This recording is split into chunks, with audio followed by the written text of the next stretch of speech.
पश्चिमी एशिया में भारतीय वर्चस्व। चीन के एशिया में चीनी यात्री प्रहुएनसान के अनुसार सन 630 में वर्तमान अफगानिस्तान का गांधार प्रदेश भारतीय क्षत्रिय राजाओं का शासन का अंग था। अभी भी काबुल में 22 हिंदू मंदिर हैं। वैरागी, उदासी, नाथ और सन्यासी संप्रदाय वाले साधुओं के मठ वहां अभी भी मौजूद हैं। वहां की पश्तो भाषा में संस्कृत शब्दों का बाहुल्य है। इस देश को महावैयाकरण पाणिनि की जन्मभूमि माना जाता है। धृतराष्ट्र की पत्नी गांधारी गांधार प्रदेश की ही राजकुमारी थी। काबुल नदी के तट पर बसा काबुल नगर अफगानिस्तान की अति प्राचीन राजधानी है। उसका पुरातन नाम आर्याण है। आर्याण अर्थात आर्य लोगों का निवास क्षेत्र। यहाँ आर्य, बौद्ध और यवन संस्कृतियों के महत्वपूर्ण भग्नावशेष सुरक्षित हैं। काबुल की पुरानी बस्ती पुराने ढंग की बसी है, किंतु नई काबुल रूस और अमेरिका की तरह विशालकाय, गगनचुंबी और साफ सुथरी बनी हुई है। स्त्रियां बहुमूल्य कालीनों के निर्माण में लगी हुई मोहल्ले मोहल्ले देखी जा सकती हैं। नादिर शाह का मजार और करगाह झील दर्शकों के आकर्षण का केंद्र है। कहते हैं कि नादिर शाह भारत को लूटकर वापस जा रहा था तो यही रास्ते में उसका अंत हो गया था। शहर से 25 किलोमीटर दूर करगाह झील बहुत ही सुंदर है। लोग इसमें नौका विहार करते हैं। तटवर्ती छोटे छोटे होटलों में बिछी बेंचों पर बैठकर इस झील का मनोहर दृश्य अच्छी तरह देखा जा सकता है। कॉलेजों में हिंदी तथा संस्कृत भाषा के अध्ययन का प्रबंध है। उच्च वर्ग की स्त्रियां पूरी मेहनती हैं। स्कूली लड़कियां ही फिराक पहने दिखती हैं। वयस्क स्त्रियां को पर्दे में रहना पड़ता है। हाँ, गरीब वर्ग की स्त्रियां मेहनत मजदूरी के सिलसिले में मुंह खोले हुए काम करती दिखाई देती पड़ती हैं। भाषा पश्तो है, पर उस पर संस्कृत का गहरा प्रभाव है। अच्छी उर्दू जानने वाला यहाँ के लोगों की बातचीत सुनकर उसका मोटा अर्थ तो समझ ही सकता है। इस्लाम के उद्भव और विस्तार की जन्मभूमि अरब है। अरब देश में इस्लाम के अवतरण से पूर्व बौद्ध धर्म प्रचलित था। उसके अनेकों प्रमाण मिलते हैं। हदीसों के अनुसार हजरत आदम जब धरती पर आए तो उन्होंने पहला चरण पृथ्वी के स्वर्ग भारत में रखा और दूसरा चरण अरब में। लंका उन दिनों भारत का ही अंग था। लंका में आदम पीक नाम स्थान अभी भी हजरत आदम के अवतरण का स्थल माना जाता है और मुसलमान वहां भक्ति पूर्वक नमन करने जाते हैं। अरब देश में एक प्रतिभाशाली वंश वरामका की महत्वपूर्ण हलचलों का वर्णन वहां के इतिहास में मिलता है। इस वंश के लोगों को अरब शासन में मंत्री पद तक प्राप्त था। यह वंश अग्निहोत्र था। उन्होंने बलख में 9 विहार एवं अग्नि मंदिर बनवाया था। सन 651 में मुसलमानी आक्रमण में यह मंदिर गिराया गया और उसके अनुयायियों को पकड़कर दशमिक ले जाया गया, जहां वे मुसलमान बन गए। वरामका वंश के विभिन्न व्यक्तियों ने अब्बासी खलीफा सफुफह से लेकर 5वें खलीफा हारून रशीद तक अरब की शासन सत्ता अपने हाथ में रखी और वे मंत्री कहलाते थे। सिंहासनारूढ़ दूसरे थे, पर उनकी बुद्धिमत्ता और क्षमता इतनी तीखी थी कि प्रकारांतर में सारा शासन उन्हीं को देखना पड़ता था। अरब इतिहास लेखकों के अनुसार उनका शासन हर दृष्टि से आदर्श था। जितनी सर्वतोमुखी उनके जमाने में हुई, इतनी इस क्रम में अन्य किसी काल में नहीं देखी गई। यही कारण था कि वे पीढ़ी दर पीढ़ी शासन सत्ता का सूत्र संचालन करने में अपनी विशिष्टता सिद्ध करते हुए मंत्री के पद का उत्तरदायित्व वहन करते रहे। बुरहान काते की तारीख जियाए वर्नी रौजुत्तसफ़ा पुस्तक के अनुसार वर्मका जाति अग्नि पूजक थी। बलख में उन्होंने अग्नि मंदिर बनाया था। उस मंदिर के पुजारी भी वे ही लोग थे। सन 651 ईस्वी में मुसलमानी आक्रमण ने इस मंदिर का सफाया कर दिया और वर्माका लोग इस्लाम के अनुयायी बन गए। नौविहार के बारे में इब्नुत फकीह हमदानी ने लिखा है, इस विहार के बनाने वाले वर्माका लोग थे। वे मूर्ति पूजक थे। मक्का और कुरैश के धर्म मंदिर की प्रतिद्वंदिता में उन्होंने वैसा ही यह नया मंदिर बनाने का प्रयत्न किया। इसका गुंबद 100 हाथ लंबा और 100 हाथ चौड़ा था। 360 पुजारियों का निवास स्थान इसमें था। वर्ष में एक दिन ही एक पुजारी पूजा करता था। किताबुल बुल्दान के अनुसार वर्मक का अर्थ है पुजारी। यह लोग पुजारियों के वंशज थे। चीन और काबुल के बादशाह इन्हीं का धर्म मानते थे और वे लोग यहां पर आकर स्थापित विशाल मूर्तियों के दर्शन अर्चन करते थे। इतिहासकार कजवीनी के अनुसार यह मंदिर उस काल के देवालयों में सबसे बड़ा था। रेशमी वस्त्रों और रत्न जटित आभूषणों में मूर्तियों की सज्जा होती थी। फारस वाले और तुर्क लोग यहाँ श्रद्धा पूर्वक दर्शन करने आते थे और भेंट दक्षिणा चढ़ाते थे।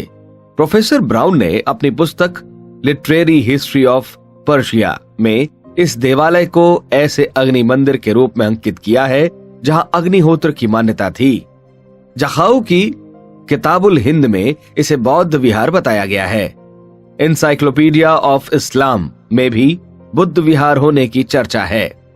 इतिहासकार मसूद ने 9 विहार के ऊंचे शिखर पर हरे रेशमी झंडे लहराते रहने का उल्लेख किया है। इब्नुल फकी ने इस विशाल मंदिर में स्थापित मूर्तियों का वर्णन किया है और लिखा है उसमें 360 पुजारियों के रहने के अलग अलग कक्ष थे। चीन, काबुल और भारत के राजा भी इस मंदिर के पुजारियों वाला धर्म वर्मक ब्रह्म धर्म मानते थे और वे यहाँ पूजा करने तथा मस्तक झुकाने आते थे। इतिहास लेखक याकूब ने उमर बिन अजाक किरमानी का हवाला देते हुए इस 9 विहार का लगभग ऐसा ही वर्णन किया है और लिखा है कि इस मूर्ति पूजक धर्म के अनुयायी बर्मा का लोगों का बलख तथा देश के दूसरे स्थानों पर बड़ा सम्मान था। एक दूसरे इतिहास लेखक कजवीनी ने अपने वर्णन में विहार को उस देश का सबसे बड़ा मंदिर लिखा है और उसके भीतर खड़ी सुंदर मूर्तियों की चर्चा की है। अरब इतिहासकारों ने इस 9 विहार का जैसा वर्णन किया है उसके विवरणों को देखते हुए वह स्पष्टतः ऐसा बुद्ध विहार प्रतीत होता है जिस पर पुराने बौद्धिक भारतीय धर्म की छाप थी और उसमें अग्निहोत्र की व्यवस्था थी। डब्ल्यू वथाल्ड ने अपने इस्लाम का विश्वकोश ग्रंथ में इसे बुद्ध विहार ही माना है। इसके प्रमुख द्वार पर भगवान बुद्ध के उपदेश खुदे थे और बुद्धि, संतोष और समृद्धि की उपयोगिता बताई गई थी।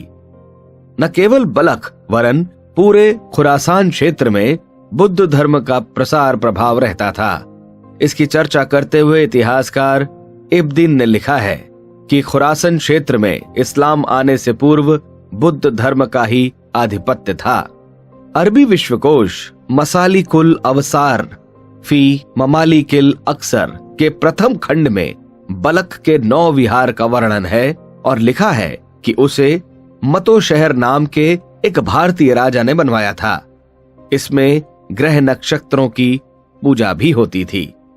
इस्लाम स्वीकार कर लेने के बाद भी वर्माका वंश के लोगों का भारतीय संस्कृति के प्रति अगाध प्रेम शताब्दियों तक बना रहा। उन्होंने अनेक भारतीय ग्रंथों का अनुवाद अरबी भाषा में करवाया और घरेलू जीवन में हिंदू धर्म की प्रथा परंपराएं अपनाए रखी। अब्बासी खलीफाओं के समय अरब शासन में कई बर्माका मंत्री थे। उन्होंने खलीफा को रजामंद करके भारत के कितने ही विद्वान पंडित बुलाए और बृहस्पति सिद्धांत आदि कितने संस्कृत ग्रंथों का अरबी में अनुवाद कराया। जब हारू रशीद बीमार पड़े और अरब के चिकित्सक इलाज में असफल रहे तो भारत से मनकाना वैद्य बुलाए गए और उनके प्राण बचाए। इसी प्रकार खलीफा के एक भाई के असाध्य रोग को अच्छा करने के लिए भारतीय चिकित्सक को प्रचुर मार्ग व्यय खर्च करके बुलाया गया और उनसे उनके प्राण बचाए गए।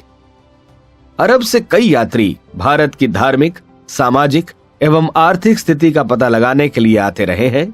उन्होंने यहाँ रहकर जो सीखा, जाना, उसका विस्तार पूर्वक वर्णन अपने ग्रंथों में किया है ताकि उस देश के निवासी स्थिति का समुचित लाभ उठा सकें। इन यात्री लेखकों में से कुछ के नाम और ग्रंथ इस प्रकार से है। पहला, सुलेमान सौदागर सन 247 हिजरी इसकी पुस्तक है सिलसिल तुत्वारीख। दूसरा, इब्ने खुर्दाजवा सन 250 हिजरी, पुस्तक किताबुल मसालिक वल ममालिक। तीसरा, अबुजैद हसन सैराफी सन 64 हिजरी, पुस्तक। चौथा, अब्दुल मजदूर बिन मोहलिल यम वुई सन 331 हिजरी में। इसकी पुस्तकों के कुछ पृष्ठ ही मिलते हैं जो जर्मनी में लैटिन अनुवाद समेत सन 1845 ईस्वी में छपे हैं। इसके उदाहरण कितने ही अरब इतिहासकारों ने अपनी पुस्तकों में दिए हैं। पांचवा, बुजुर्ग बिन शहरयार सन 300 हिजरी, पुस्तक अजावयुल हिंद। छठवा, मसरिदी अब्दुल हसन अली सन 303 हिजरी, पुस्तकें मुरुजुज महवव मदानुल जोहरी उल तरवीह वल अशरफ। सातवां, इस्तखरी अबू इसहाक इब्राहिम बिन मोहम्मद, पुस्तकें किताबुल अकालीम, किताबुल मसातिकुल ममालिक। आठवां, इब्न हौकल सन 331 हिजरी।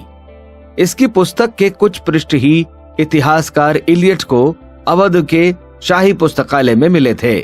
नौवां, बुशारी मुक्सदी शेमसुद्दीन मोहम्मद बिन अहमद बुशरी सन 375 हिजरी, पुस्तक अहसनूत तफाई फी मारफतिल अकालिय। 10वां, अल बेरूनी सन 400 हिजरी, पुस्तक किताबुल हिंद। 11वां, इब्न बतूता सन 779 हिजरी, पुस्तक अजायबुल आसफार। यह वे लोग हैं जिन्होंने भारत आकर आंखों देखा हाल लिखा है, जो यहां स्वयं नहीं आए, पर जिन्होंने प्रामाणिक सूत्रों से तत्कालीन भारत की स्थिति पर प्रकाश डालने वाले ग्रंथ लिखे हैं। उनकी संख्या भी कम नहीं है। विलाजुरी 275 हिजरी की फुतहुल बुल्दान इब्न नदीम बगदादी 370 हिजरी की किताबुल फेहरिस्त। सूफी दामशकी 728 हिजरी की अजायबुल वई वल वहर। जकरिया कजवीनी 682 हिजरी की असारुल विलाद। अबुल फिदा 732 हिजरी की तकवीमुल बुरदान। याकूत 627 हिजरी की मुअज्जमुल बुल्दान। नवीरी 733 हिजरी की नहायतुल रब फी अफनुगुल अदब। माशाबुद्दीन उमरी 747 हिजरी की मसालिकुल अवसार पुस्तकें भी कम महत्व की नहीं हैं।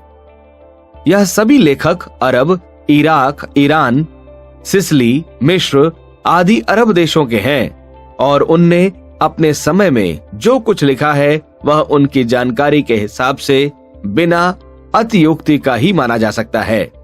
उन उल्लेखों में भारत की तत्कालीन परंपराओं की सराहना की गई है।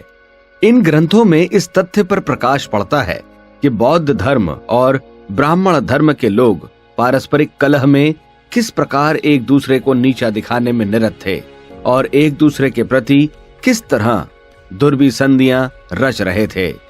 इसके अतिरिक्त उपरोक्त ग्रंथ प्राचीन भारत की रिद्धि एवं गरिमा पर भी प्रकाश डालते हैं और बताते हैं कि जन साधारण में धर्मनिष्ठा और नैतिकता के आदर्श बहुत ऊंचे थे। अरब देशों से जो शिक्षार्थी और अर्थार्थी विद्या अध्ययन अथवा व्यवसाय के लिए वहां पहुंचते थे, उन्हें समुचित आतिथ्य एवं सहकार प्रदान किया जाता था। अरब देशों के साथ चिरकाल से भारत के बड़े घनिष्ठ और सौहार्दपूर्ण संबंध चले आ रहे थे। कटुता तो आक्रमण और आधिपत्य की खोज के साथ पनपी। धर्म यहाँ ऐच्छिक विषय तथा कटुता तो बल प्रयोग ने उत्पन्न की।